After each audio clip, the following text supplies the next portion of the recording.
السلام علیکم خان صاحب اور خان صاحب میں خولا چودھری میں وہ دہشت گرد ہوں جس نے ٹویٹ کیا تھا کہ پنڈی اسلام آباد والے جی ایس کیو پہنچے اور میں راستے میں ہوں، اور اس کے بعد میرے گھر میں جو ہوا پولیس ریڈ ہوا اور میری میٹس کو مارا، میرے پاپا کو لے گئے، اور ایک ہفتے میں پتہ نہیں کتنی دفعہ پولیس ریڈ ہو چکا ہے میرے گھر میں، اور میں میری طرح اور بھی بہت ساری فلک سنم اور طیبہ تو جیل میں ہیں، ان لوگوں کے لیے مطلب اتنا مشکل ہو گیا، ہمیں جیل سے جانے سے ڈر نہیں لگتا، ہمارے ساتھ کچھ اتنا برا کریں خواتین کے ساتھ اور ان کو مار رہے ہیں، اور مطلب میں نے خود دیکھے تھے ڈنڈے ہمیں بھی مارے تھے وہاں پہ، اور خواتین کو جو پولیس ہے انہوں نے ڈنڈے مارے تھے، اور ہمیں جیل میں جانے سے ڈر نہیں لگتا، ہمیں ڈر لگتا ہے کہ وہ ہماری عزت کو خراب کریں گے۔ اور خان صاحب ہم تو چونٹی ہیں، آپ کے ساتھ انہوں نے اتنا کچھ کیا ہے تو ہم لوگ تو ان کے آگے چونٹی ہیں، ہمارے ساتھ کیا کریں گے؟ ہم اس سب سے کیسے نکلیں گے؟ دیکھیں، سب سے پہلے تو میں پھر سے ریپیٹ کرتا ہوں کہ میں نے کبھی اپنے پاورز کو جو اقتدار میں بیٹھے ان لوگوں کو اس طرح گرتے نہیں دیکھا۔ میں نے کبھی اپنی زندگی میں خواتین کو ایسے ٹریٹ کرتے کسی کو نہیں دیکھا۔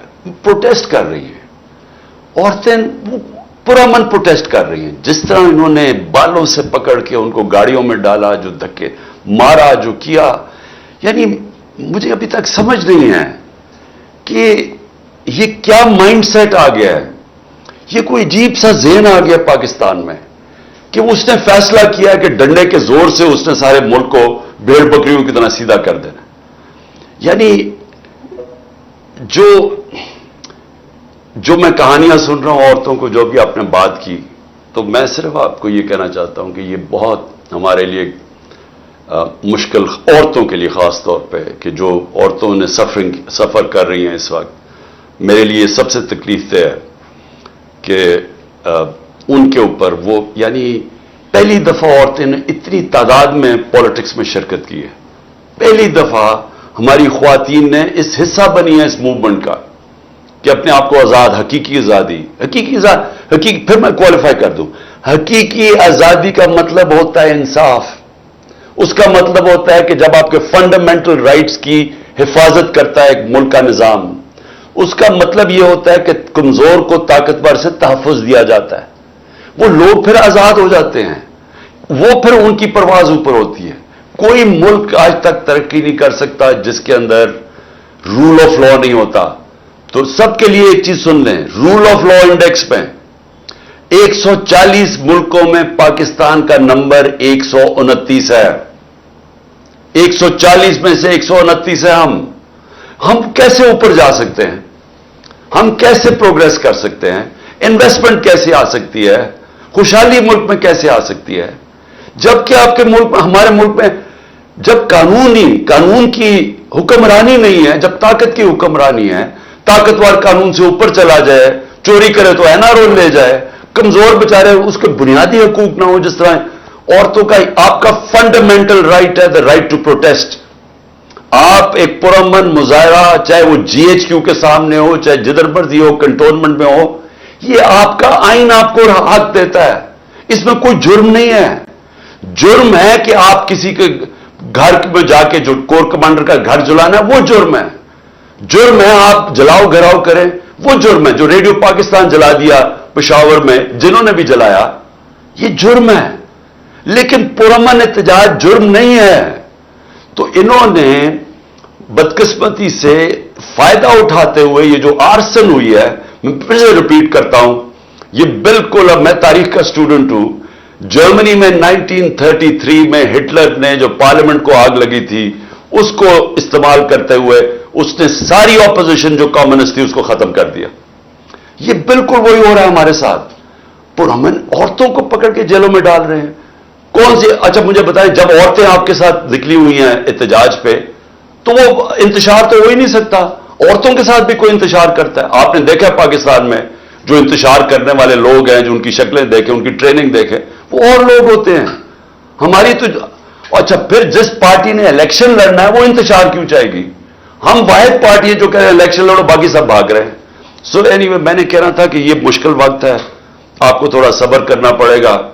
قرآن کی آیت ہے کہ ہر مشکل کے بعد میں آسانی پیدا کرتا ہوں۔ ایمان والے لوگ ہمیشہ یہ یاد رکھیں کہ اللہ کا یہ ایک نظام ہے کہ مشکلوں میں وہ لے کے آتا ہے، پھر وہ آسانیاں پیدا کرتا ہے انشاءاللہ۔ جی خان صاحب، ایک کوشچن بار بار آ رہا ہے کہ جو بچے ہیں اور جو ٹک ٹاک پہ جو بیسکلی ٹک ٹاک کو گیم چینجر کہا جا رہا ہے، آج تو ایک آرٹیکل بھی ہے ڈان میں، بہت جیسے آپ کا بہت زیادہ سپورٹ ہے اور نمبرز ٹک ٹاک کے انکریڈیبل ہیں، جیسے مطلب 1 to 100 تک کا ریشو ہوتا ہے ٹویٹر اور ٹک ٹاک میں۔ تو یہ بچے جو ویڈیوز بنا رہے ہیں، جیسے جب آپ بیٹھے ہوئے تھے، جب آپ بایو میٹرکس میں بیٹھے ہوئے تھے، ایک والا جو ایک سین ہے، پھر جب آپ باہر نکلتے ہیں تو آپ ایک ہوا میں جب فیس بلند کرتے ہیں، تو اس کی اتنی ساری ویڈیو ہیں بچوں نے انیکٹ کی ہوئی ہے۔ تو سب چاہتے ہیں بچوں کے لیے آپ کچھ بولیں جو آپ کے ساتھ ہیں، اور ایک جو یہاں دکھ بھی رہی ہوگی آپ کو، جس ایک بچی نے آپ کو ہاتھ کیا ہوا ہے، کیونکہ ان کے لیے آپ سپر مین ہیں۔ تو کیا کہیں گے بچوں کے بارے میں، بچوں کا جو سپورٹ ہے اتنا؟ دیکھیں، مجھے آپ اس وقت پرابلی ہمارا سب سے اندھیرے کا وقت ہے یہ، کیونکہ سب کچھ پاکستان میں اس وقت نہ قانون ہے، اکانومی ہماری تباہ ہو رہی ہے، ملک کے بڑے بڑے نامور کرمنلز اوپر بیٹھ گئے ہیں، فنڈامنٹل رائٹس ختم کر دیے گئے ہیں، قانون یعنی جب آپ کو بیسک آپ کو پروٹیکشن ہی نہیں ہے اس وقت، جو مرضی جو یہ اسٹیٹ چاہے جو مرضی کر لے، تو یہ بڑا ایک ایسا وقت ہے جو، اور جمہوریت ہماری خطرے میں، یعنی ہمارا سپریم کورٹ کو گورنمنٹ ڈیفائی کر رہی ہے، آئین کی حیثیت ختم ہو گئی ہے۔ تو اس ٹائم پہ جو خوشائن چیز کیا ہے کہ پاکستان میں ایک باشعور پبلک تیار ہو گئی ہے۔ یہ سب سے بڑا یہ یاد رکھنا کہ فیوچر پاکستان کی ہے کہ ہم ایک قوم بن جائے، کہ ایک سارے ملک کی جو صوبائیت بیچ میں سے نکل جائے کہ جی میں فلانے صوبے کا میں یہ، یا میں برادری سسٹم نکل جائے، یہ جو ہم جکڑے ہوئے تھے پرانے سسٹمز میں، ایک قوم بن جائے۔ اور جو یوتھ ہے وہ بناتی ہے قوم۔ اس وقت جو ہماری یوتھ ہے، اور میں ایک ضرور کہوں گا کہ سوشل میڈیا کا سب سے بڑا کمال یہ ہوا ہے کہ ہماری جو یوتھ ہے اس کے اندر ایک ایسی اویئرنس آ گئی، ایسا شعور آ گیا ہے، اور ان کے وہ سمجھ گئے ہیں ایشوز، بلکہ یوتھ سے نیچے بچوں تک پہنچ چکے ہیں۔ اور ٹک ٹاک کا یہ فائدہ ہے کہ وہ ویژول ہے، اس میں پڑھنا نہیں پڑتا، یعنی بچے ویژولز کے اوپر زیادہ جاتے ہیں۔ تو وہ جو جس طرح یہ پھیلتا جا رہا ہے، یہ جو شعور، یہ اصل میں اللہ نے سب سے بڑا کرم کیا اس ملک کے اوپر، کیونکہ ایک قوم کے اندر جب شعور نہیں نہ ہوتا تو اس میں اور بھیڑ بکریوں میں کوئی فرق نہیں ہوتا۔ زندہ قوم وہ ہوتی ہے جو ان کو اپنے حقوق کا پتہ چل جاتا ہے، جو انصاف کے لیے کھڑے ہو جاتے ہیں۔ جس طرح برطانیہ کے اندر، ایک منٹ سنو لاسٹ چیز، برطانیہ میں جب انہوں نے عراق وار میں گئے تو 20 لاکھ لوگ نکلے باہر کہنے کے لیے کہ ناانصافی ہو رہی ہے عراق کے لوگوں کے ساتھ۔ یہ ہوتا ہے زندہ قوم۔ جی جبران۔ جی نہیں بالکل بالکل بے شک۔ اچھا، جو ہاتھ کھڑا کیے ہوئے وہ نیچے کر لیں، کیونکہ آپ آ چکے ہیں، آپ اسپیکر پہ تو بالکل باری آ جائے گی۔ جی ایک حماد، آپ نیکسٹ بولیں۔ السلام علیکم خان صاحب۔ جی وعلیکم خان السلام۔ صاحب، میرا سوال یہ ہے کہ جس طرح پاکستان میں عدلیہ کے فیصلوں کو پاؤں کے نیچے روندا جا رہا ہے، تو اگر انصاف ہی نہیں مل سکے گا تو ہم کس طرف دیکھیں گے اس چیز کو؟ اس کے لیے آپ کیا جدوجہد کر رہے ہیں؟ دیکھیں، یہ میں کیوں کہہ رہا ہوں کہ یہ اندھیری رات ختم ہونے والی ہے، کیونکہ دیکھیں جو ہماری عدلیہ ہے نا، ہماری ایک عدلیہ کی تاریخ ہے۔ ایک جسٹس منیر کے فیصلے نے ہمیں غلط راستے پہ لگا دیا، نظریہ ضرورت پہ۔ پھر سے میں بتا دوں کہ نظریہ ضرورت کا مطلب کہ طاقت کی حکمرانی، یعنی قانون کی حکمرانی نہیں، طاقت کی حکمرانی۔ تو وہ نظریہ ضرورت ہمیں اور طرف لے گیا، حالانکہ جسٹس منیر بڑا قابل آدمی تھا، لیکن ساری تاریخ نے پھر اس کو کہا کہ اس نے ہماری جمہوریت تباہ کر کے رکھ دی اور طاقتور کے ساتھ کھڑا ہو گیا، جبکہ انصاف کا مطلب ہوتا ہے کہ کمزور کو طاقتور سے تحفظ دینا۔ تو ادھر سے ہم غلط راستے پر، اور بار بار پھر ہماری عدلیہ نے طاقتور کے ساتھ کھڑے ہو کے تو ہمارے ملک کی جو رول آف لا اور جمہوریت کو چلنے نہیں دیا۔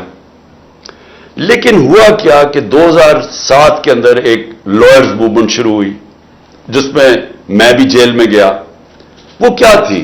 وہ پہلی دفعہ قوم اور وکیل سب سے پہلے آگے اور سب مل کے لوگوں نے فیصلہ کیا کہ نہیں، ہم اس ملک میں ایک آزاد عدلیہ چاہتے ہیں. آزاد عدلیہ کی موومنٹ ہوئی اور عدلیہ آہستہ آہستہ آزاد ہونا شروع ہو گئی. اس نے اپنے فیصلے کرنے شروع کر دیے. اب ہوا کیا ہے کہ انہوں نے، یہ جو شریف مافیا ہے، انہوں نے پوری کوشش کیا عدلیہ کو تقسیم کرنے کی. انہوں نے ہی جب جسٹس سجاد علی شاہ کا جو کیس تھا 97 میں، انہوں نے اس کو، کیونکہ وہ آزاد چیف جسٹس تھا، انہوں نے سپریم کورٹ کے اوپر حملہ کروایا اور پھر عدلیہ کو تقسیم کر کے جسٹس سجاد علی شاہ کو انہوں نے ہٹا دیا.